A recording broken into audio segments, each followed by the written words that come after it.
Hello everyone, today I'm continuing the story of the single mother, Tuna. Hope you all enjoy the video Yellow Heart. Since the day Alex's female business partner appeared, things began to change quietly.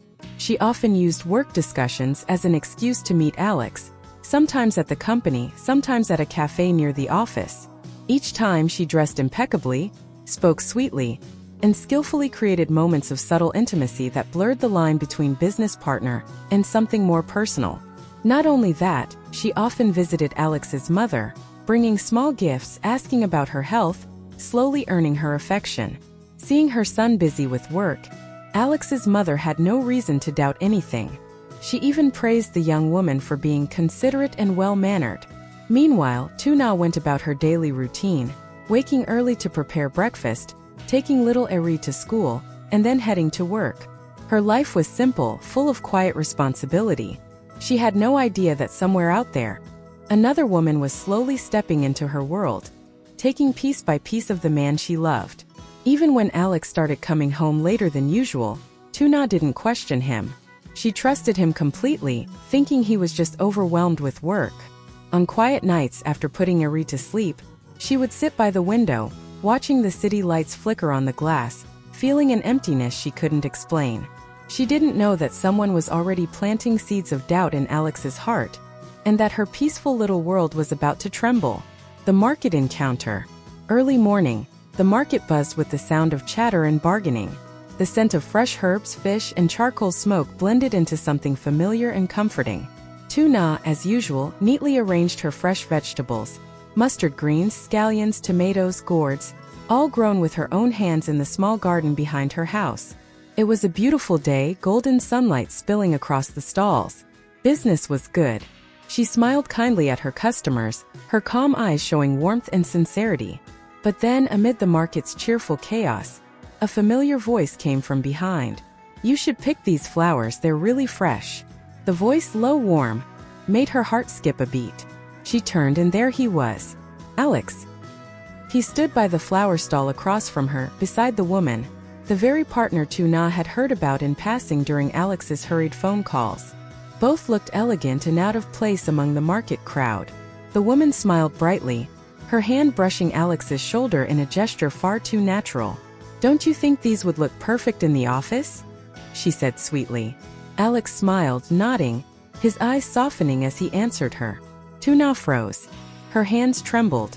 A bundle of scallions slipped to the ground. As she bent down to pick them up, her gaze fell once more on the two, laughing, close, effortless together. Her heart clenched painfully. She didn't call out. She didn't approach. She just stood there, the world around her fading away into a blur of voices, clattering scales and bargaining cries, until all she could hear was the pounding of her own heartbeat.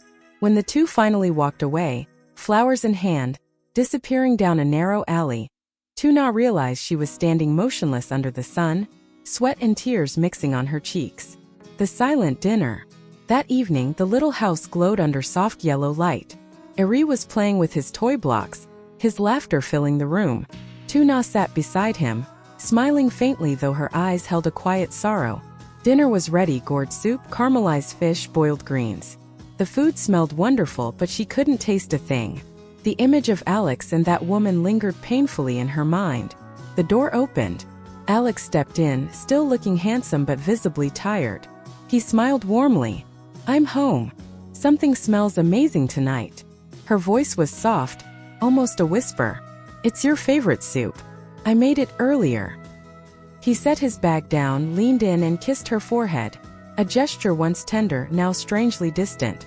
She didn't pull away, but she didn't return it either. Inside, her heart felt frozen. Through dinner, she kept her calm, serving him food, asking casual questions. But whenever he mentioned work or his partner, her hands would stop midair. "Your new partner, she seems quite close to you," she said quietly. Alex looked up, slightly surprised. "Oh, you mean Lena? Yeah, we've been working on a big project together, so we meet often. She's energetic, but she's just a colleague. Don't misunderstand." Tuna smiled faintly. "I'm not misunderstanding. She just seems very thoughtful." He chuckled awkwardly and changed the topic, asking Eri about school. She knew he was avoiding it, and that hurt even more. That night, when he had fallen asleep, Tuna sat alone before the mirror. Her reflection stared back, weary, silent. She didn't hate him. She didn't even hate that woman.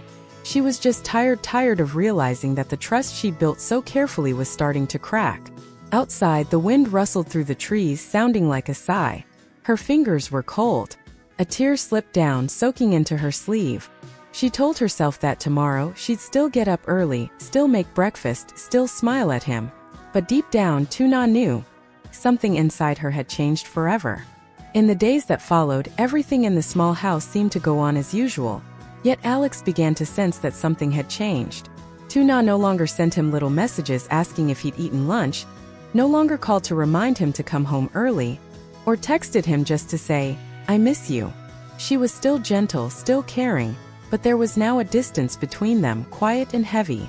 Every morning, she rose early to make breakfast as always, but instead of waiting to eat together, she simply left his portion on the table before hurrying off to take Ari to school.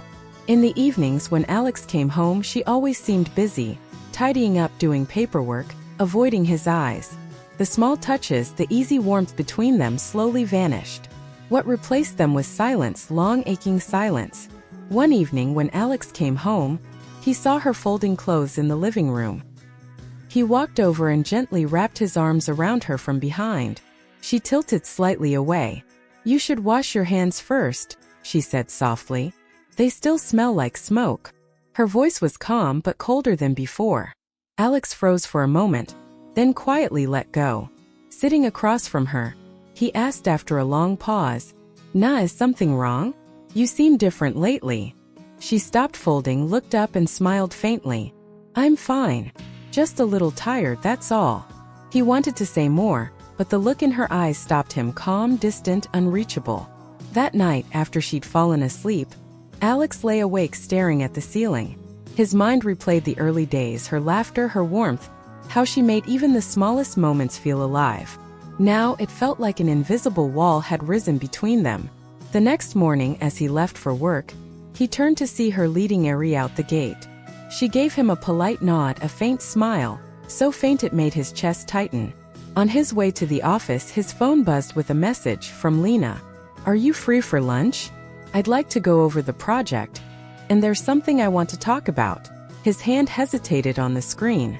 For a fleeting moment, he saw Tuna's face in his mind, those sad, steady eyes. For the first time, seeing Lena's name no longer felt pleasant.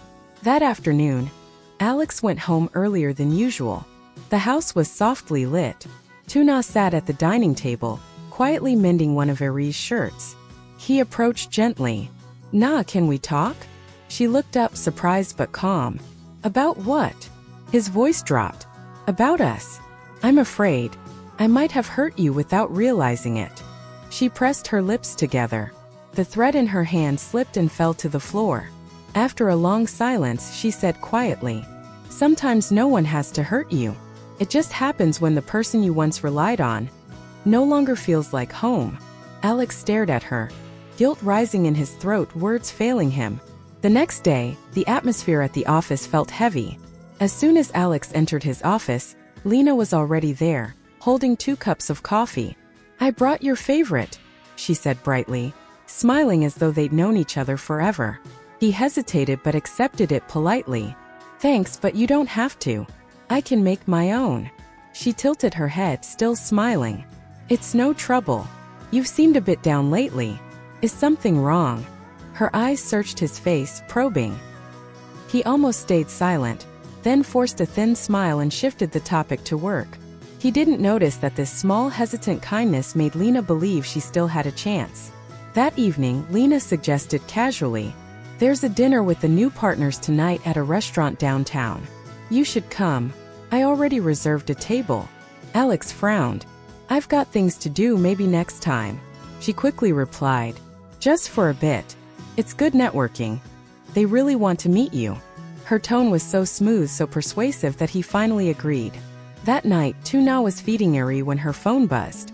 "I'll be home late. Dinner meeting with partners."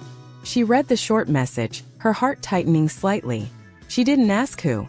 She just typed back, "Remember to eat something, okay?" Then she set the phone down and continued to spoon food for her son, though inside she already knew who those partners were.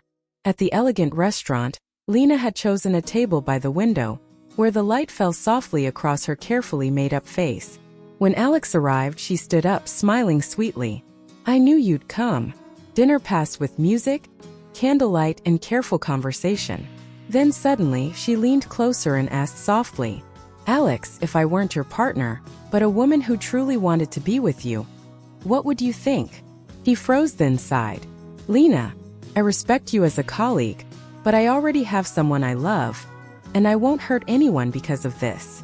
Her smile didn't fade, but it turned sharp, cold as the night breeze outside the window.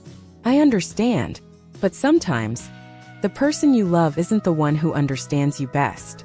A few days later, Lena appeared unexpectedly at Alex's house, claiming she had to drop off some work documents.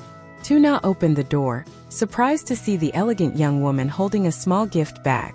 "Hello, I'm Alex's business partner. I was nearby, so I thought I'd stop by and return something he left at the office." Her tone was polite, her smile gracious, yet her eyes held a trace of challenge. Tuna nodded and let her in, though her heart went cold. When Lena left, she turned back at the door and said sweetly, "Alex is so lucky to have you. But it would be such a shame if a woman like you couldn't keep him." Tuna stood frozen. The door closed softly behind her, and the curtain swayed in the breeze. Her heart constricted, not because she believed Lena's words, but because she knew a storm was truly coming. The letter. The next morning, the city lay under a thin veil of mist. The small house was quiet, no smell of coffee, no gentle laughter from the kitchen. Alex woke up and walked to the dining room. The table was empty, except for a single envelope neatly placed beside a silver ring he recognized instantly. Tuna's ring, the one she had worn for years. His hands trembled as he picked up the letter. The familiar handwriting made his chest ache. "Alex, I'm not angry, and I don't blame you. Some wounds don't come from betrayal, they grow from distance and silence. I once believed that love was enough, but it isn't. Not when one heart begins to look elsewhere. Eri and I are going back to my hometown for a while. Don't look for us, don't worry. I just need time for you to think about what you really feel, and for me to find the courage to let go. Thank you for everything." "Nah." Alex sat motionless, unable to speak. The paper blurred as tears spilled before he realized he was crying. His mind flooded with images, her smile in the kitchen, her voice soothing Eri to sleep, her hands gently folding his shirts. He ran out of the house, heading straight for the bus station, the one she always used when visiting her hometown. But when he arrived, the last bus had already left. Only a faint trail of exhaust lingered in the morning light. He stood there for a long time, surrounded by strangers in motion, holding a phone filled with unsent messages, none from her. That night, Alex sat alone in the silent house that once echoed with laughter. Everything was in its place, everything except her warmth. He opened the closet and saw the simple dress she used to wear when tending her garden. The faint scent of her still clung to it, gentle, earthy, heartbreakingly familiar. He whispered into the emptiness, "Nah, I was wrong." Outside, the wind brushed against the curtains, soft, sorrowful, like the sound of a final goodbye. In the days that followed, Alex was almost no longer himself. He went to work with an empty mind and vacant eyes. Everyone at the company could tell he was falling apart. On his desk, the coffee went cold. Files lay open, unread. And whenever anyone mentioned the name Lena, he just shook his head and said coolly, "Don't let her set foot in my office again." At night, returning to the empty house, he didn't turn on the lights. He sat in the dark, staring at the silent walls. In the corner, Eri's toy box was still there. A dress of Tuna's, left unfolded, was draped over a chair. Everything was so familiar, and yet so distant it made his chest ache. One night, unable to bear it any longer, Alex drove through the night toward the small village where Tuna was born, the place she'd once called the most peaceful in the world. At dawn he arrived. A red dirt road curled past green rice fields. The wind carried the scent of open country. He stopped in front of a little tile-roofed house. In the yard, a trellis of climbing gourds swayed, small fruits dangling in the early light. Eri was playing on the porch, a wildflower in his hand. Seeing Alex, the boy froze for a beat, then shouted, "Dad!" The word shattered every wall inside him. Alex knelt, pulled his son into his arms, his voice breaking. "I'm sorry, Eri. Daddy's here." Hearing her child, Tuna stepped out. She wore a simple cotton dress, hair tied up, her face composed, but her eyes trembled when she saw him. Alex stood and stared at her, speechless for a moment. Finally, he moved closer, his voice unsteady. "I can't live without you and our son. I know I was wrong. I'm here to ask for a chance to start over." She was silent, her gaze traveling to the horizon where the field stretched without end. "Alex," she said slowly, "sometimes love doesn't die from betrayal. It dies when you stop feeling needed. Do you understand?" He nodded, tears slipping down. "I understand, but please give me time to prove it. I'll stay here and do everything I can to make you trust me again." She looked at him for a long time. Perhaps deep down her heart still loved him. It was just that the wound hadn't healed. She turned slightly and spoke softly. "If you're sincere, stop talking. Let time answer." Alex stood in the early sun, the breeze sweeping across the fields with the scent of rice. For the first time in months he felt a kind of peace, not because everything was fixed, but because at least he had found his way back. In the days that followed, village life seemed to slow, wrapped in a strange calm. Alex rented a small room near Tuna's house. At first light he joined the villagers in the fields, learning to pick vegetables, water the plants, and turn the soil. Hands once used to holding pens grew callous from gripping a hoe. He didn't complain. He only smiled, especially when he noticed Tuna watching from a distance. First she kept her distance. She wasn't cold, just quiet. Each morning she headed to the market with a basket of produce, and he would follow, lifting the baskets without a word. One day in a heavy rain the dirt road turned slick. When she slipped, Alex lunged to catch her. Their eyes met, warm for a heartbeat tinged with shyness. In the evenings he sat on the porch with Eri, telling stories, folding paper airplanes, counting stars. More than once, Tuna thought to tell him to go rest, but stopped, watching from the window with a faint smile on her lips. Eri clung to his father. He darted around the yard, laughing. "Dad's really good at farming, Mom. He said tomorrow I can ride a buffalo." Hearing him, Tuna's heart softened. She could feel the wall inside her starting to crack, little by little. One afternoon, Alex brought over a small gourd trellis he built with his own hands. "You once said you wanted your own trellis close by, so you wouldn't have to walk far to harvest. I tried making one. Not sure if it's sturdy." Tuna touched the tender vines, eyes misting. "It's beautiful, thank you." Just those 3 words, but to Alex, they were the gentlest forgiveness he'd ever heard. Day by day, he settled into the rhythm of rural life. No dress shirts, no phone ringing nonstop. Just sun, wind, and the smiles of mother and child. One evening by the river, the 3 of them sat together. Eri fell asleep in his mother's arms. Alex spoke softly, sincere. "I don't want to go back to the city without you. Here, I feel like I'm truly living." Tuna looked up at him. The late sun gilded her hair. Her face was gentle, though her eyes still held a cautious light. "Alex, happiness isn't just coming back. It's keeping what you've found. Are you sure you won't forget this feeling when life gets loud again?" He took her hand and squeezed, gaze steady. "I won't forget, because this is where I found you again." The wind drifted over the fields with the scent of ripening rice, cicadas thrummed, and Tuna's quiet smile returned. For the first time since the storm began, they sat together, saying little, and somehow that was enough. An autumn morning dawned with mist blanketing the fields.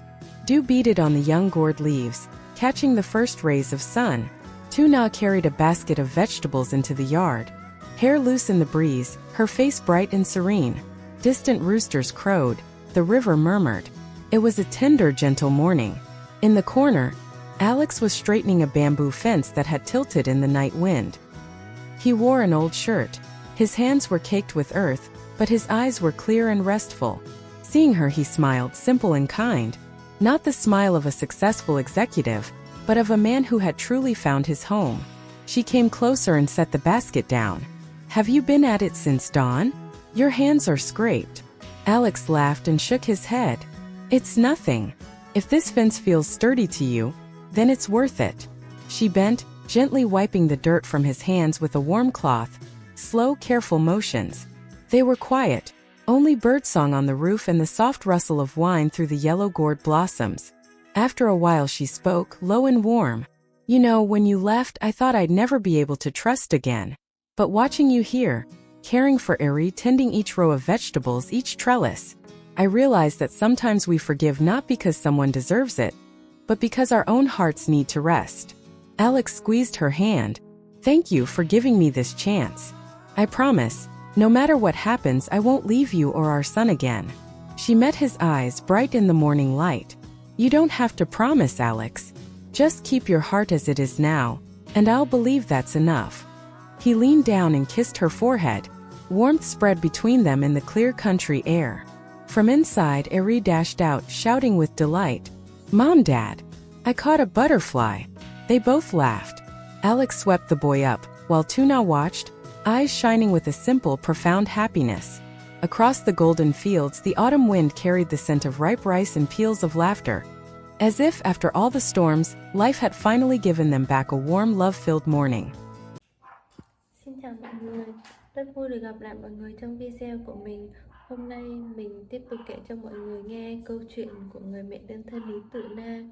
Sau những sóng gió thì Tuna và Alex đã đến được với nhau, nhưng người thứ ba xuất hiện.